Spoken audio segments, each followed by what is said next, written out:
Как это, может быть, не парадоксально прозвучит, но вот в цензуре в советские времена был один плюс, для меня во всяком случае.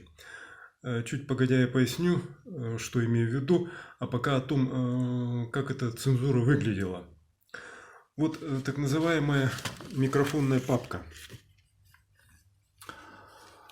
Такие заводились на каждую передачу для телевидения, для радио. Цензура была предварительная, то есть материал цензор прочитывал еще до выхода в эфиры. Как вот здесь передача выходила в понедельник, 24 ноября 1986 года, а цензор ее читал 20 еще числа, то есть это был в четверг предыдущей недели. Вот тот самый отпечаток, штамп цензора, что передача допускается в эфире. Тут указывается, что она разрешена к эфиру обллитом. Вот, честное слово, не знаю, откуда это название взялось, потому что официально этот орган именовался Управлением по охране государственных тайн в печати. Но в обиходе его называли обллитом, областным литом. Ну, а сама процедура именовалась литованием. Микрофонная папка с первым экземпляром сценария сдавалась в архив. Вот конкретно эта папка сохранилась у меня на руках, потому что передача не вышла в эфир. Тут вот моей рукой написано, что она не была в эфире. Ну вот совершенно не помню, почему она не прошла в эфир, могу только предполагать. На отведенное время, видимо, пришлось внеплановое включение всесоюзного радио. Это же ноябрь 1986 года. Уже больше года идет перестройка. Генеральный секретарь ЦК КПСС Михаил Горбачев тогда проводил часто незапланированные встречи. Вот, возможно, одна такая встреча угодила на эфир вот этого выпуска «Юности Севера». Ну и вот после того, как в четверг, появлялся вот этот штамп, на следующий день передача записывалась. Тогда прямого эфира еще не было. Ну, а в саму микрофонную папку вкладывался, собственно говоря, сценарий передачи. Вот здесь написано, что, где, когда, кто, что.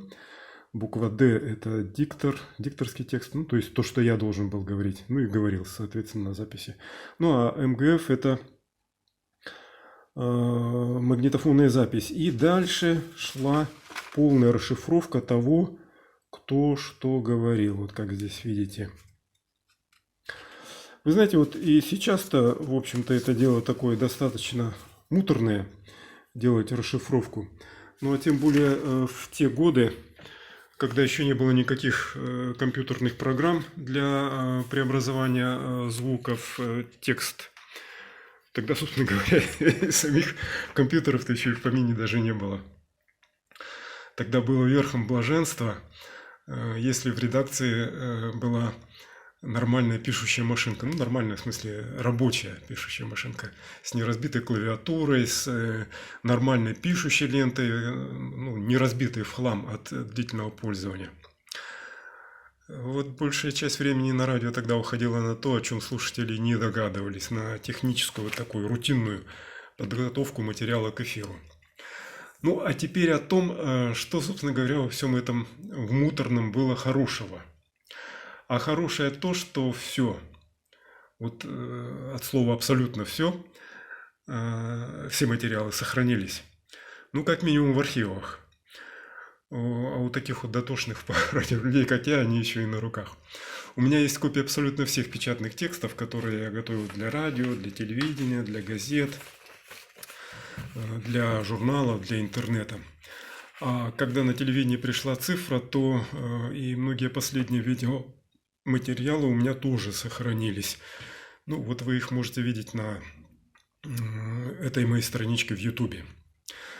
Вы знаете, вспоминаю об этом, ну, в общем, с грустью. Дело в том, что более позднее поколение моих коллег, журналистов, они ведь не имеют никаких архивов. Нет цензуры, понятное дело, нет требования представлять текст, а значит, их вообще нет. И не раз, и не два, в общем-то, сталкивался с тем, что мои молодые коллеги не могли даже не то что вспомнить там факты какие-то, цифры и так далее, даже имена людей, с которыми беседовали, они уже не помнили. И потому они лишены такой роскоши, как детальное, конкретное воспоминание о том, чем же ты всю жизнь занимался. А это, поверьте на слово, роскошь. Действительно роскошь. Ну вот как это воспоминание в региональном выпуске газеты «Комсомольская правда» о первой в Якутске автомобильной гонке без правил. Признаюсь честно, сам бы я никогда в жизни не принял в них участие, в таких заездах, но посмотреть очень нравилось, безумно нравилось. Вот, а прошли эти гонки 21 сентября 2002 года, это 20 лет назад. Об этом событии видеоролик, увы, газетный под названием «Первые в Якутске гонки без правил», который вы можете посмотреть вот на этой же страничке в Ютубе. Приятного просмотра!